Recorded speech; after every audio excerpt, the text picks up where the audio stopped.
IT job కోసం try చేస్తున్నారా? Coding tutor లో ట్రైనింగ్ తో పాటు స్టైఫండ్ అండ్ 100% జాబ్ గ్యారంటీ. నమస్తే, నేను Keshav. Welcome to Suman TV. ఆంధ్రప్రదేశ్లో గ్రామ స్వరాజ్యం వెల్లివిరిసేందుకు కావాల్సినటువంటి ఏర్పాట్లని రాష్ట్ర ప్రభుత్వం చకచకా చేస్తుంది. 23వ తేదీన ఒకేసారి రాష్ట్ర వ్యాప్తంగా పెద్ద ఎత్తున గ్రామ సభలు నిర్వహించాలని, గ్రామాలకు కావాల్సినటువంటి కనీస వసతులు, వనరులు, మౌలిక సదుపాయాల విషయంలో గ్రామ సభలు తీర్మానాలు చేయడం ద్వారా పనులు చేపట్టేందుకు ప్రభుత్వం ప్రణాళికను సిద్ధం చేసింది. ఉప ముఖ్యమంత్రి, పంచాయతీరాజ్ శాఖ మంత్రి పవన్ కళ్యాణ్ సూచనల మేరకు దీనికి కావాల్సినటువంటి నిధుల కొరత కూడా లేకుండా రాష్ట్ర ప్రభుత్వం ఏర్పాట్లు చేస్తుంది. ఈ గ్రామ సభల ద్వారా ఎటువంటి లక్ష్యాలను ప్రభుత్వం ఆశిస్తోంది, అలానే ఆంధ్రప్రదేశ్లో పల్లెల్లో గ్రామ చైతన్యం ఆ స్థాయిలో ఇప్పుడు ఉందా? ఈ అంశంపైన విశ్లేషణ చూద్దాం. మనతో పాటు పొలిటికల్ అనలిస్ట్ చంద్ర శ్రీనివాస్ గారు. నమస్కారం. నమస్కారం కేశవ్. గ్రామ సభలో ఒకే రోజు మొత్తం రాష్ట్ర వ్యాప్తంగా ఒక ప్రణాళికాబద్ధంగా వెళ్ళాలని మొదటిసారిగా దాదాపు 7-8 ఏళ్ళుగా లేవు ఈ గ్రామ సభలు నిర్వహించినటువంటి పరిస్థితి లేదు. మధ్యలో జన్మభూమి లాంటి కార్యక్రమాన్ని చంద్రబాబు నాయుడు గారు ప్రారంభించిన ఒక ఏడాది నడిచినట్టుంది అంతే. సో ఇప్పుడు పెట్టినటువంటిది ఎన్డీఏ ప్రభుత్వం అధికారంలోకి వచ్చి ఇంకా 3 నెలలు కూడా నిండలేదు, వెంటనే గ్రామ సభలు అనేటువంటి కార్యక్రమానికి ఏంటి అసలు ప్రణాళిక?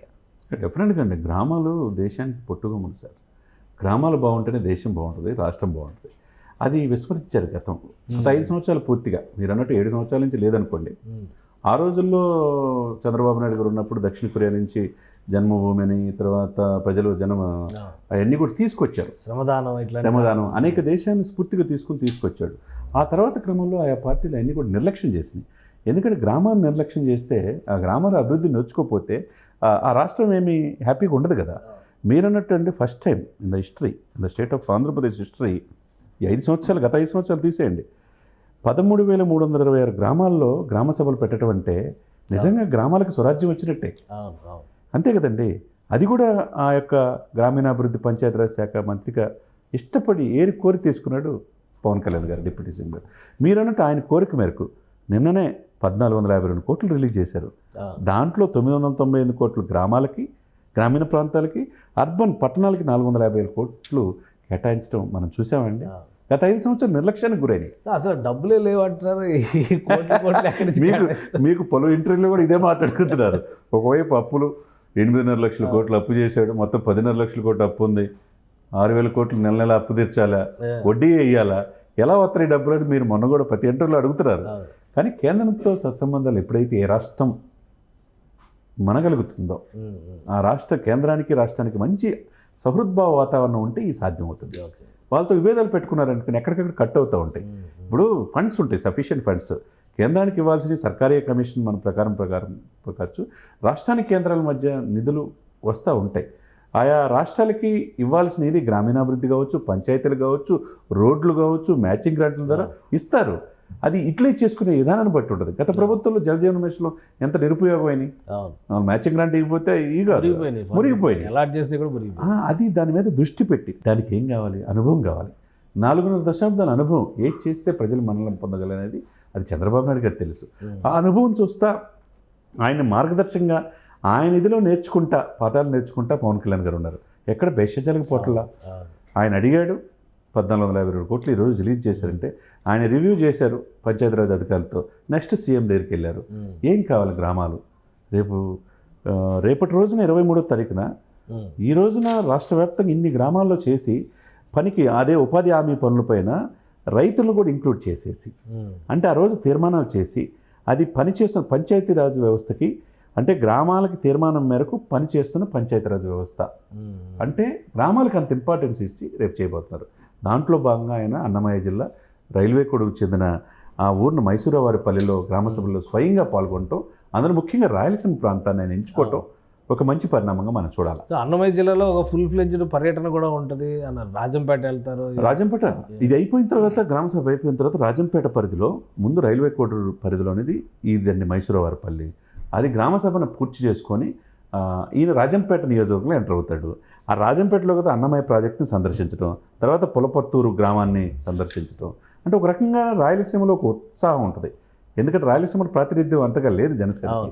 ఈ యొక్క పర్యటన అటు టీడీపీకి కావచ్చు, బీజేపీకి, జనసేన కావచ్చు, ఒక కూటమికి ఒక మంచి బూస్ట్ వచ్చింది అనేది మనం అనుకోవాలి.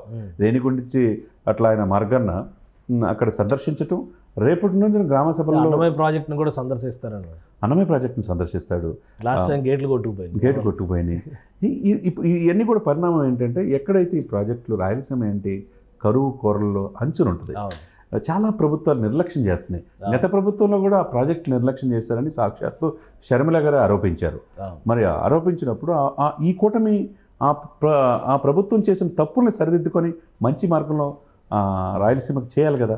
అదేవిధంగా అనుకునే విధంగా బడ్జెట్లో ఫస్ట్ టైం ఏపీకి వరాల జల్లు వచ్చింది. అది రాయలసీమ జిల్లాలో కూడా వెనకబాటు జిల్లాలకు కూడా ముందు రాయలసీమ అనంతపురం జిల్లాలతో పాటు ప్రకాశం జిల్లా కూడా నిధులు కేటాయించారు. ఇది ఒక మంచి పరిణామం. ఆ నిధులను సకాలంలో సద్వినియోగం చేసుకుంటే వాళ్ళ చిరకాల వరకు ఒక మంచినీరు లేకపోతే ఆ పొలాలు బాగా సస్యశ్యామలంగా ప్రాజెక్టు పూర్తి చేసుకోగలిగితే వాళ్ళకి హ్యాపీయే కదండి, వలసలు ఉండవు కదా. సార్, పంచాయతీరాజ్ శాఖ పనితీరుని ముఖ్యమంత్రి చంద్రబాబు నాయుడు గారు కూడా స్పెషల్గా రివ్యూ చేశారు. అసలు ఏమేమి యాక్టివిటీస్ తీసుకోబోతున్నారు. ఆల్రెడీ స్వాతంత్ర దినోత్సవాలకి 100 రూపాయల నుంచి 10,000 పెంచిన విషయం దగ్గర నుంచి అన్నీ కూడా ఒక రిపోర్ట్ స్టేటస్ రిపోర్ట్ సబ్మిట్ చేసింది పంచాయతీరాజ్ శాఖ. సో దీన్ని ఎలా చూడాలి? ఇంకొకటి ఏంటంటే గ్రామ స్వరాజ్యం అనే మాట సర్పంచులకి స్వేచ్ఛ లేకుండా వచ్చే అవకాశమే లేదు. సర్పంచులు మాకు అసలు అధికారాలు లేవు, నిధులు లేవు, గ్రామాలన్నీ కూడా కొనారిల్లుతున్నాయి అని చెప్పిన ఆవేదన చెందుతున్న పరిస్థితి. ఈ నిర్ణయాలతో ఒక ఉత్సాహం వచ్చే పరిస్థితి ఉందా? డెఫినెట్గా ఉంటుందండి, డెఫినెట్గా. ఎందుకంటే గ్రామంలో సర్పంచ్ మనం చిన్నతనం నుంచి చూస్తాం. ఏదన్నా సమస్య వచ్చినా పోలీస్ స్టేషన్లో లాగా అవసరంలా గ్రామ సర్పంచ్ స్థాయిని కూర్చోబెట్టి పెద్ద రకంగా తీర్పు ఇచ్చే ఇది ఉంటుంది. సర్పంచ్ ఆయనకి మంచి పవర్స్ ఉంటే, గ్రామీణ వ్యవస్థ మీద ఒక అవగాహన ఉండి, నిధులు సకాలంలో ఉంటే ఆ గ్రామాలు బాగుంటాయి. అదే సమయంలో మీరన్నట్టుగా ఇక్కడ సీఎం గారు, డిప్యూటీ సీఎం గారు, పంచాయతీరాజు, గ్రామీణాభివృద్ధి ఈ శాఖలన్నీ డిప్యూటీ సీఎం గారి మీద ఉన్నాయి. Complete concentration. పంచాయతీరాజు, గ్రామీణాభివృద్ధి 2 శాఖలకి సెక్రటరీగా కృష్ణతేజ వచ్చాడు. గ్రామీణ ప్రాంతాల మీద కేరళలో చేసిన అనుభవాన్ని ఆయన అందిపుచ్చుకుంటున్నాడు. నిన్న రివ్యూ జరిగే మీటింగ్లో కూడా ఆయన పాల్గొన్నాడు. కాబట్టి ఈ 2 శాఖలు ఏదైతే సక్రమంగా ఈ కూటమి ప్రజల్లో ఎలగలదో, గ్రామాల్లో చైతన్యం నింపగలదో, ఇప్పుడు చెప్పినట్టు ఫస్ట్ టైం ఈ 13,320 గ్రామాలు ఏకకాలంలో గ్రామ సభలు పెట్టడం అనేది ఈ దేశానికే ఒక ఆదర్శంగా నిలుస్తుంది. అదే సమయంలో నిధులు కేటాయించారు. నిధులు లేమనేది ఇక్కడ కనపట్ల. అది ఎక్కడి నుంచి తీసుకొస్తున్నారా ఏంటి అనేది ప్రభుత్వం ఎలకేషన్స్ ఉంటాయి. ఏంటంటే మొన్నటి వరకు డైవర్షన్ ఎక్కువ ఉన్నాయి. ఏది ప్రాధాన్యత క్రమం అనేది ఈ ప్రభుత్వం పర్ఫెక్ట్గా చేస్తుంది సార్. కాబట్టి గ్రామాలు ఏది ఇంపార్టెన్స్ ఇవ్వాలి. 1వ తారీఖు జీతాలు ఇవ్వాలంటే వాళ్ళని మనల్ని పొందాలా, జీతాలు ఇవ్వాలా, పెన్షన్స్ ఇవ్వాలా. 3వది జాబ్ క్యాలెండరు. నిరుద్యోగులు ఎక్కడ లేదు. మనం చూస్తే ఈ 2 నెలల కాలంలో ఎక్కడ కూడా ఒక వ్యతిరేకత అనేది లేదు. ప్రతిపక్షాలు ఆరోపించి రాష్ట్రపతి పాలన ఎన్నే కానీ ప్రధానంగా ఏదైతే నిర్లక్ష్యానికి గురయ్యారో 5 సంవత్సరాల్లో ఆ ఊపిరి పోస్తున్నారు. ఆ గ్రామీణ వ్యవస్థకి, పంచాయతీలకి, తర్వాత గ్రామీణ రూరల్ డెవలప్మెంట్ పాయింట్ స్కీమ్స్ కావచ్చు, ఈ వ్యవస్థలన్నిటికీ ఒక ఊపిరి కూటమి పోస్తుంది అనేది మనం. ఇంకొకటి జన్మభూమి కార్యక్రమాన్ని మళ్ళీ 2.0 స్టార్ట్ చేస్తామని ప్రభుత్వం చెప్తుంది.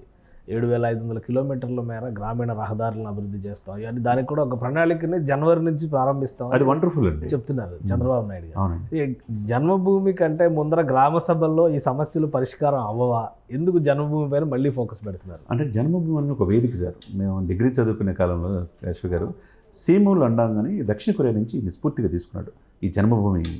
జన్మభూమి అంటే ఆ వ్యవస్థని అంతా ఒక చోటకెళ్ళి కాలేజీ స్టూడెంట్స్ని అందరినీ కూడా ఇన్వాల్వ్ చేసేసి వాళ్ళకు కూడా శ్రమదానం నేర్పించేసేసి వాళ్ళని ఒక బాధ్యత చేయటం. దాంతోపాటు సభలు పెట్టి ఆ గ్రామానికి ఏం కావాలి, వాళ్ళు ఇక్కడ ఉన్న విఆర్ఓలుగా, ఎంఆర్ఓలుగా, ఎండిఓలుగా వచ్చి ఉంటారు.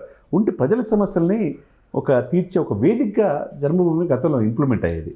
ఆ తర్వాత క్రమంలో జన్మభూమి ఇవి ఒకదానికొకటి పోటీ అవ్వ, గ్రామ సభ వర్సెస్ జన్మభూమి అవుతుందా, లేదంటే రెండు ఒక కాంబినేషన్గా ముందుకెళ్ళి? 2 కాంబినేషన్కి వెళ్తాయండి. ఈ గ్రామ సభలు యాక్టివ్గా ఎప్పుడైతే అవుతాయో జన్మభూమి కమిటీలు, జన్మభూమి కూడా బాగుంటుంది. అప్పుడు ఈ యొక్క వాలంటరీ వ్యవస్థ అనేది అవసరం అనేది ఇప్పుడు చూడండి. ఈ 2 మాసాల్లో వాలంటరీ వ్యవస్థ కావాలని ఎవరైనా నడుస్తుంది కదా, లేకుండా నడుస్తుంది. కాబట్టి ఇది చూపిస్తారు. ఇప్పుడు నెక్స్ట్ వీళ్ళ అవసరం అయితే వాళ్ళు కొంతమంది ట్రైన్ సిబ్బందిని దీంట్లో ఎలకేట్ చేసుకుంటారు. అటు జన్మభూమి కమిటీలు ఫాలోఅప్ చేసి ఆ సమస్యలని రెక్టిఫై చేసుకోవడానికి కావచ్చు, ఇక్కడ పంచాయతీరాజ్ వ్యవస్థల ద్వారా కావచ్చు, గ్రామాల ద్వారా కావచ్చు, ఏదైతే అవసరమైతే అవసరం మేరకే తీసుకుంటారు తప్పితే పోయినసారి లాగా వీళ్ళని రిక్రూట్ చేసుకునే అవకాశం లేదు. గ్రామాలకు జీవం పోస్తున్నారు, వాళ్ళకి అధికారాలు ఇస్తున్నారు, అన్ని శాఖలు సమన్వయంగా పనిచేస్తున్నాయి. మీరు అన్నట్టు ఎక్కడైతే ఆగిపోయిందో జన్మభూమి కమిటీ ద్వారా జన్మభూమి అనే పేరును తీసుకొచ్చి ఆ గ్రామాల అభివృద్ధికి నిధులు కేటాయించే పరిస్థితి వస్తే ఆటోమేటిక్గా ఇంకేం కావాలి ప్రజలకి. Right right thank you Srinivas గారు, మీ అభిప్రాయం తెలియజేసినందుకు. ఇది ఒకవైపు జన్మభూమి, మరోవైపు గ్రామ సభలు, ఈ రెండింటి కాంబినేషన్తో ఆంధ్రప్రదేశ్ ప్రభుత్వం గ్రామ స్వరాజ్యాన్ని సాకారం చేసేటువంటి ప్రయత్నం చేయాలని ముందడుగు వేస్తుంది. దీనికి నిధుల కొరత కూడా ఎట్టి పరిస్థితిలో రాకూడదనేటువంటి ఉద్దేశంతోనే గ్రామ సభలకు సంబంధించి 1452 కోట్లు ఇప్పటికే రిలీజ్ చేసింది. గ్రామీణ ప్రాంతాల్లో, పట్టణ ప్రాంతాల్లో అవసరమయ్యేటువంటి ఖర్చుల కోసం ఈ నిధుల్ని వెచ్చిస్తారు. పవన్ కళ్యాణ్ ఉప ముఖ్యమంత్రి హోదాలో ప్రత్యేక పర్యటన రాయలసీమలో చేయబోతున్నారు. గ్రామ సభల ద్వారా రాష్ట్రానికే కాదు దేశానికే గ్రామాలకు ఉన్న ప్రాధాన్యం విషయంలో ఒక మెసేజ్ ఇవ్వాలనే ఉద్దేశంతోనే ఒకేసారి 13,326 గ్రామ సభలు నిర్వహించడానికి ఏపీ సర్కార్ ఒక బృహత్తర ప్రణాళికని సిద్ధం చేసింది. ఇది ఏ విధంగా అమలవుతుంది, తర్వాత ఫలితాలు ఏ విధంగా ఉంటాయో వేచి చూడాలి. ఇది special discussion. Keep watching. Suman టీవీలో మీ పర్సనల్ అండ్ బిజినెస్ ప్రమోషన్స్ కోసం కింది నెంబర్కి కాంటాక్ట్ చేయండి.